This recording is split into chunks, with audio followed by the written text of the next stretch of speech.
The following is an audio drama. An audio drama is an audio-only production with a full cast of characters, sound design, and music. Headphones are encouraged, but not required. To download the full 11-episode series, visit MagusElgar.com. Within the multiverse sits a fantastic magical realm, a place we call Hearth.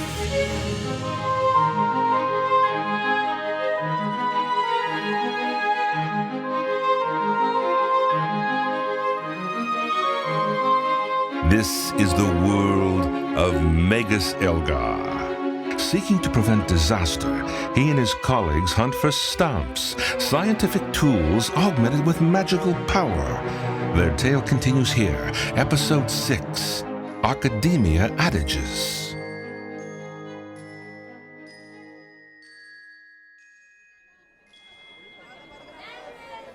When we last left our heroes, the Magus and his companions had rescued their first S.T.A.M.P, a radio gifted with the ability to attune to ether. However, the device was severely damaged in a struggle with the giant nugget raptors. But Dr. Horatio and Magus Elgar are undeterred. We find them in Arcademia, bizarre for the magical, searching for a way to tune the rescued ether radio to help locate more S.T.A.M.Ps. Cross! Incantations! Ball pens! Come to do his hexables for a deal like no other! We've got solutions that take the blood out of varnish and the varnish out of blood! Try Intox stain remover! Don't wait to become a masterful Magus! Try Whiz Notes, a summary of the greatest tomes in an easy-to-view booklet! Whiz Notes, title pending. The newest in Pixie Guidance, POS 9.1, now with over 90 songs and sonnets, memorized to sing back to you. Oh, I'll take the Pixie. My POS 8.0 can't remember a tune if its life depended on it. Ah, breathe it in, Doctor. Can't you smell the knowledge in the air?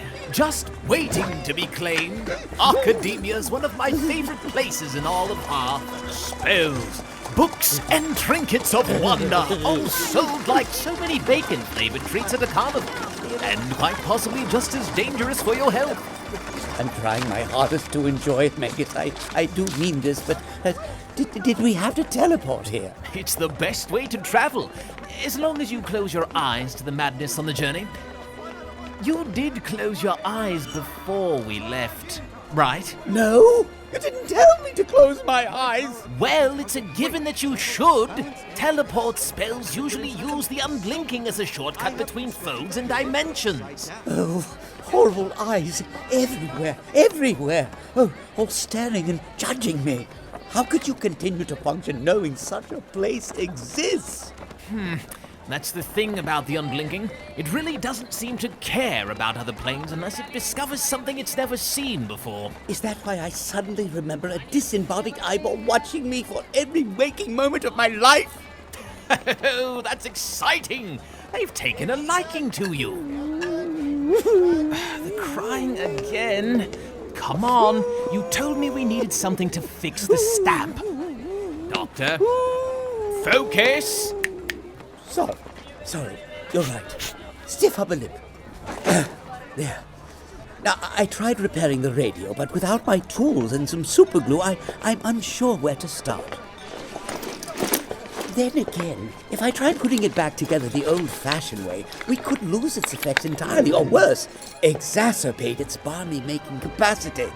So perhaps we could find a spell that can teach me how to reconstruct it partially. Just enough to pick up ether. It's high time I try my hand at a wizardly solution. And why exactly do we need it fixed? Based on all the screaming gibberish I was making last time, the radio in my brain are uncongenial, is what I was trying to say. Well, if we were to, say, attune it to a particular ether frequency, say the anomalous readings of a S.T.A.M.P, we could locate them quickly and accurately. I still don't see why we won't have me fix it. Do you even know what a radio does? Of course. It's a demon trapped inside a box that channels the voices of the ether into pure insanity. Unless you're listening to the Christian evangelist fortune teller I pick up near the college at home, you couldn't be further from the truth. Though I'll require your assistance. I can't tell what half these people are trying to sell. Why does this place look like an Arabian bazaar anyway? I honestly don't think it's that strange, Doctor. Arcademia is a magical exchange where the most dangerous and enticing of spells are sold to the highest bidder. Among other necessary accessories, or necessary, as I like to call them. There's a man selling cookbooks over there. It's probably a magical cookbook. Cooking is integral to what wizards do. Oh, really? Name a magical meal. Okay, it's probably a regular cookbook, but knowledge is knowledge, and there's no place better for that than here. Fair enough. So, where are the books about repairing complex devices? Ah, what about him? What about me? Wizard Quaff! I should have recognized you under that ridiculous hat. You wizard types go overboard with headwear. And you, Magus, with your deleteriously gaudy robes. Are you a magician or simply preparing for bed? I could say the same for your robe. You dress like you're preparing for a country ball. This is magical attire of the highest pedigree. Gentlemen, please. Why are you making fun of each other's clothes? A respected magician can be measured by his fine taste in clothing alone. It's a thing we do. You, a mere trousers haver, would not understand. What are you even doing here? I thought wizards hoarded knowledge, not sold it. A mind as small as yours could not possibly fathom the relevance of my presence here. Dimensional interloper. He's here to gloat. Gloat? You're not here to sell your books? Absolutely not. A wizard cannot be a wizard without everyone comprehending the vastness of the knowledge he possesses. So I set up a shop with the sampling of my finest books, just to show how ignorant the masses are compared to my brilliance. Each book represents 50 years of experience from an expertly crafted soul devoted to knowledge. Priceless tomes. These plebeians couldn't hope to afford. Get away from those, you sheep! Well, I suppose that's one reason to... Why are half of these covered in sap? It's caramel. As a consumer of knowledge, some of the lesser rare books need easier digestion. Don't judge me! That's sick! But why would you bring all these rare books to a public area? Aren't you worried about thieves and other wizards? These books were cared for, nurtured and raised by me. Their loyalties are without question. Besides, if anyone happens to purloin a tome without my consent, their hands are teleported to another dimension. Oh, you have them into my hands! Oh! Knowledge cannot be stolen, only earned! Contemplate this as you grieve for your lack of hands! Plebeians. Well, it's nice to see that you are enjoying yourself, Quaff. I'm sure even an amateur like you needs to feel proud of himself every once in a while. So what books would you like to witness today?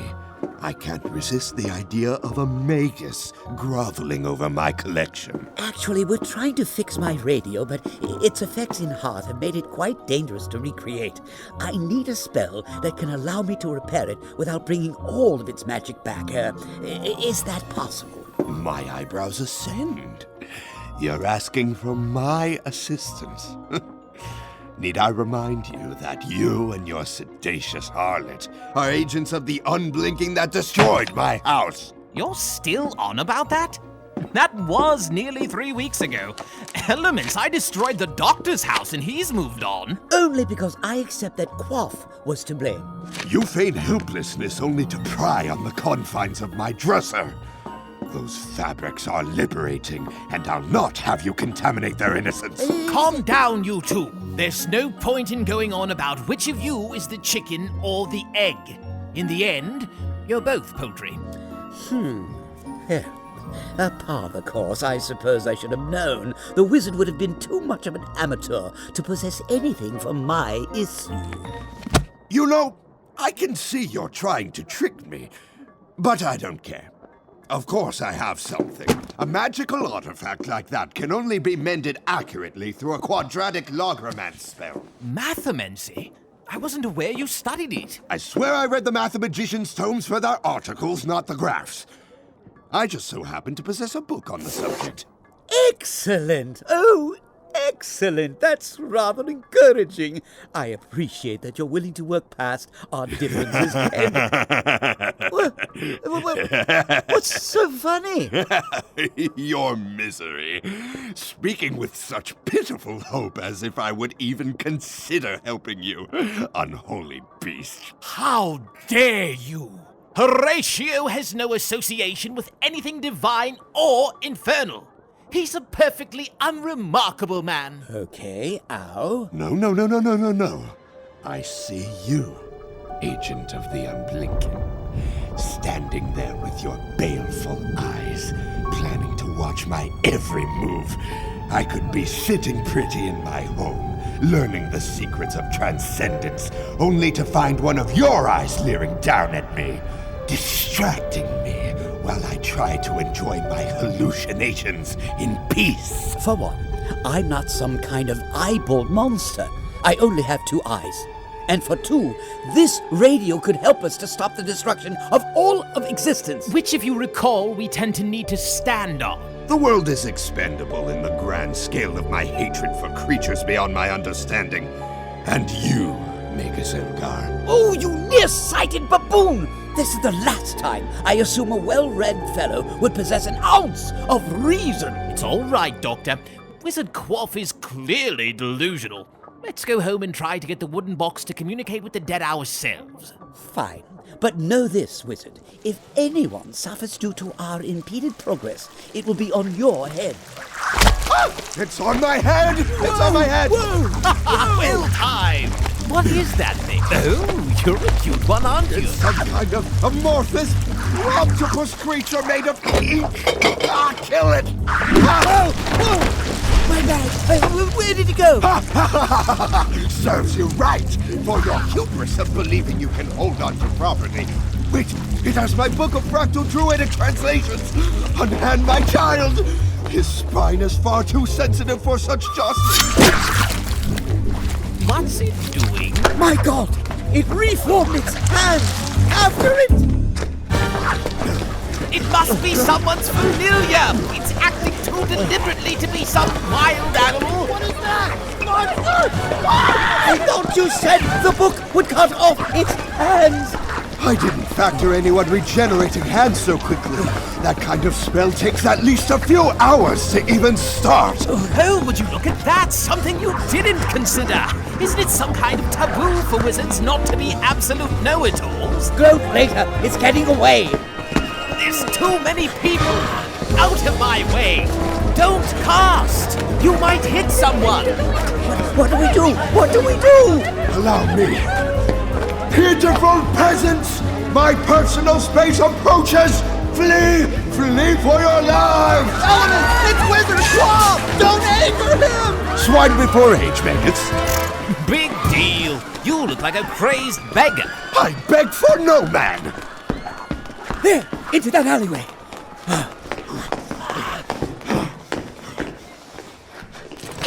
All right. It's cornered. We have to be calm, careful, and encourage the creature to trust us. It's got some kind of metal ball lodged inside it. Is that its heart? It's entirely possible. Perhaps the metal heart controls it, gives it shape. And so we must remain cautious and gently ease. Kill it with fire! Kill it with spikes! The Nazarian!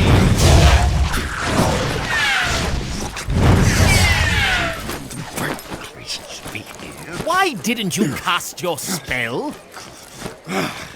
All this running jostled my satchel.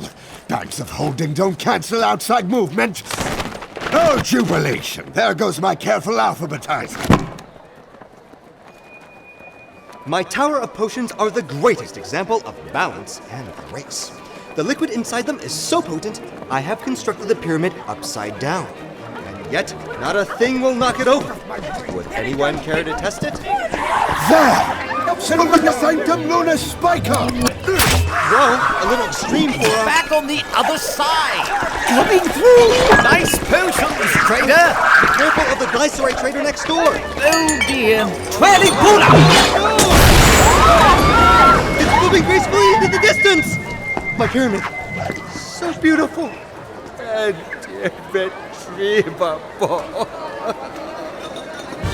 It's not working! It just keeps absorbing and dodging! Don't either of you know what kind of creature it is? Of course not! Do you think this kind of insanity is common in Hearth? Considering the Nugget Raptors, you've given me no reason to believe otherwise. Use something else! Perhaps a lightning bolt! Parte fulminis! No! Come back! Oh, what's it doing? It's vile! Changing forms too quickly to be hit! That can supercharge the core, you fool! No! Wait! That's it! Magus! You've never seen this before because it doesn't belong here! Aha! You're both unblinking! Called it! No! It's a stab! This one must have been drawn to the radio! What kind of science thing creates something like that? It has to be my ferrofluid. It's the only thing that molds and adjusts to magnetic fields. The metal lump inside it must be giving it focus for its shapes. Fascinations abound. How do we catch it? The idea of its very nature disquiets me. Killing details immediately. You are an educated man pursuing knowledge. Why are you so fixated on killing it? Because if it's dead, I can dissect it. That's knowledge waiting to happen. What? We could learn so much about it alive. How it eats, for example. If you want to research the amorphous shapeshifter alive and capable of forming sharp bits with any part of its body, be my guest. Either way, that thing looks incredible. Oh, absolutely. Did you see the way it jumped through that pyramid of potions? Are you two quite finished? The agent of the unblinking can't appreciate the finer things in life. Don't hold it against him. He's a scientist. I'm not fine. But I'm taking the last laugh by saying you two agreed on something. What? Low blow! That was unnecessary.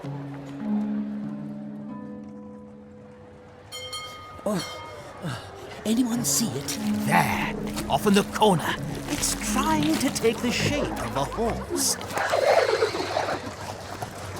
That looks nothing like a horse. Wait, who is that opposite of him? Oh no. What? Who is it? I can't see with the two of you in the way. Keep back! This'll be funny. Stand back, citizens! Magus Trike is here to save you all! Your minister and savior, to make you vote for him and such. Quiet, Gaat, now, creature! Surrender yourself to me! Don't make me ask twice, or I shall destroy you post-haste!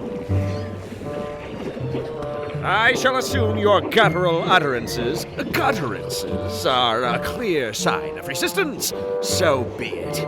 For nothing!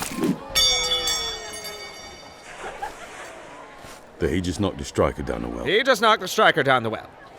You are a worthy opponent, monster. Therefore, I shall take extreme measures. Guard! Defense! What? Defense! Do your duty! Right. Let me just get my sword out. He ate your sword. He ate my sword.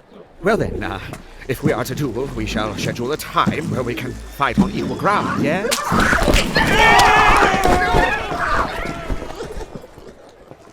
You could have told him the fire wouldn't have worked. I could have, couldn't I? We're still waiting for your brilliant plan, creature. All right. Here's the plan. Quaff, you summon one of those metal spikes you've been using. They are spears of the sanctimonious. I don't care what they're called. Magus, the moment Quaff throws his spear, you hit it with a positively charged lightning bolt. Is there a difference between positively charged lightning and what I normally do? Well, there shouldn't be. Are you two ready? Any day, Quaff. I'm ready. And you? Prepared your quip, Magus? I'm hovering between what a shocking development and I'm positive you should stick around. How about Here's your daily supplement of iron. Oh, well, maybe that's one shape you'll not get out of. It's spotted us! Damn it, which one do we go with? Go! Throw it! It are spears. You're bolted. To the wall! I'll take all meetings!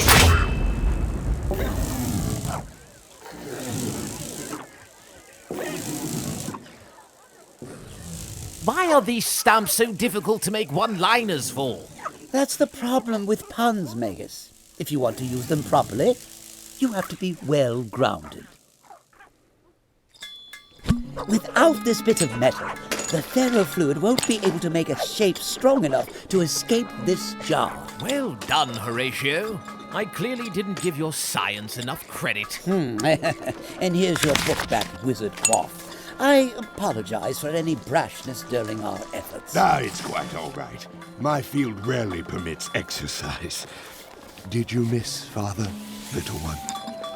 Let's slide you back into my sack for safekeeping. Lovely. That being said, considering that book would have been long gone without my help. And if it weren't for your insider knowledge of such an abomination, I wouldn't be simulating this gratitude. Very clever, Agent of Unblinking. But I am not so easily duped by your ruse. What? Quaff, you duplicitous fiend! How could we have possibly staged that? I didn't even know about the exploding tent. I don't judge your choice in companions. I just mock you mercilessly for your poor decisions. I keep telling you, that's the same thing. It's all right, Magus. We're just glad to recover another stamp. We'll find another way to fix the radio. Are you sure? It's right here. Finding a quadratic logromancy spell could take quite a long time. At least several hours. I'm sure. It's like Wizard Quaff said, knowledge is earned. I'll have to earn that right. A wise sentiment, creature.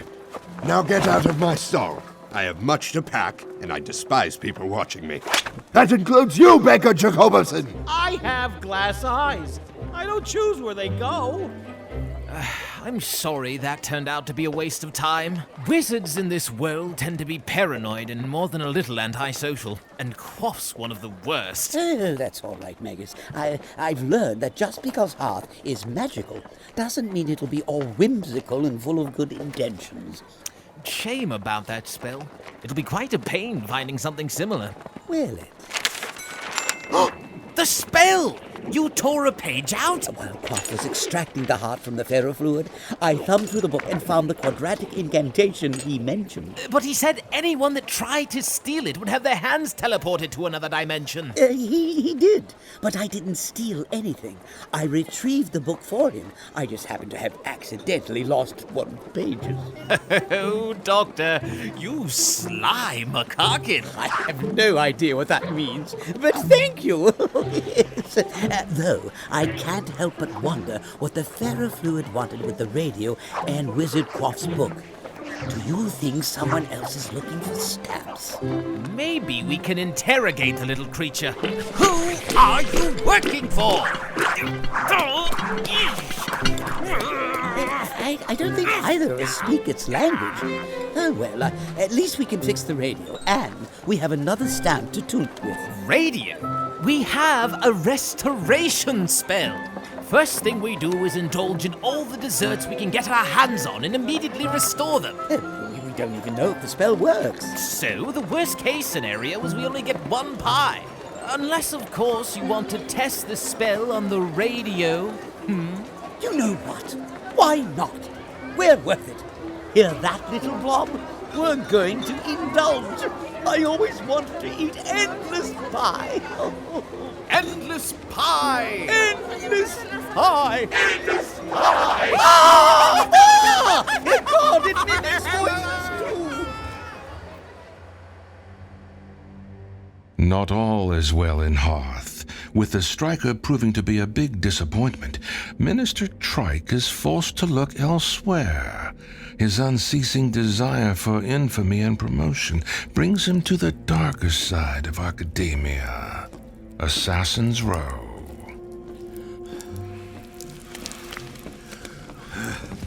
Well, it took me an hour or two, but I got your striker back, sir.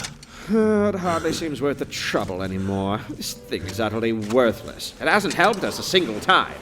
Then why did you make me go swim for it? Because it's mine. I think it's time we take some other measures, Gaat. You said someone had contacted you at the well. Yeah. Said that he's got something for us. This way, sir. Are you sure this man is legitimate? No. That's why we're in an alleyway. Then I want nothing to do with him. Begging your pardon, sir. You lost your magic thing real easy, and my wife's gonna be pissed about me losing her hunting sword.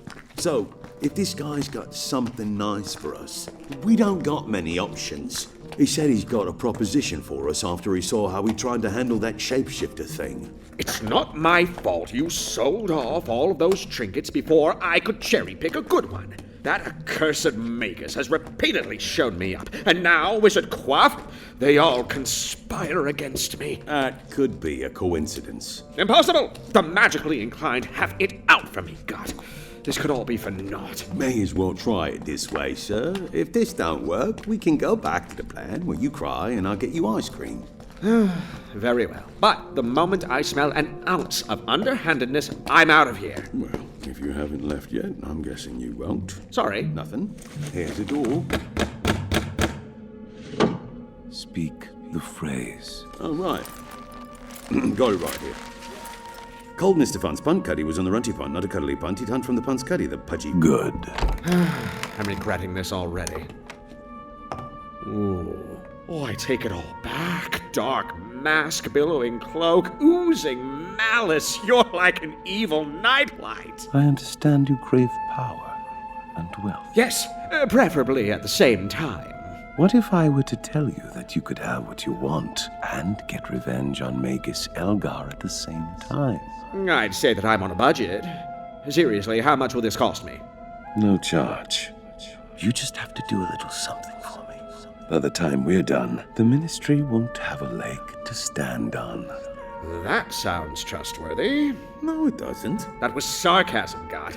Now, what might your name be, mysterious Shadow Man?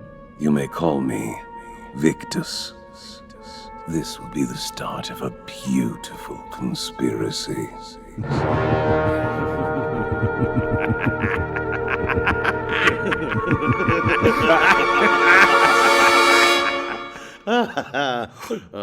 Come for the paychecks, but I stay for the laughs.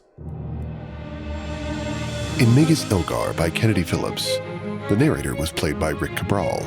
Hecklers, Valerie Hall, Tian Wang, and Mendana Wright. Magus Elgar was played by William Violenus. Dr. Graw Horatio, Randy Nazarian. Wizard Quaff and Ferrofluid, Kellen Goff. The Thief was played by Bruce Gale. The Potion Salesman, Tian Wang. Jacobison, Steve Siegel. Minister Trike, David Autovino. Gaat Ironball and Victus, Brian Stivale. The theme music was created by Hamed Hokamzadeh. Incidental music by Andrew Maz and APM Music. Vocal performance was directed by Andrew Cornell. For a full list of credits, please visit MagusElgar.com. Magus Elgar is a Melody Gun production mucked about for the entertainment of listeners like you.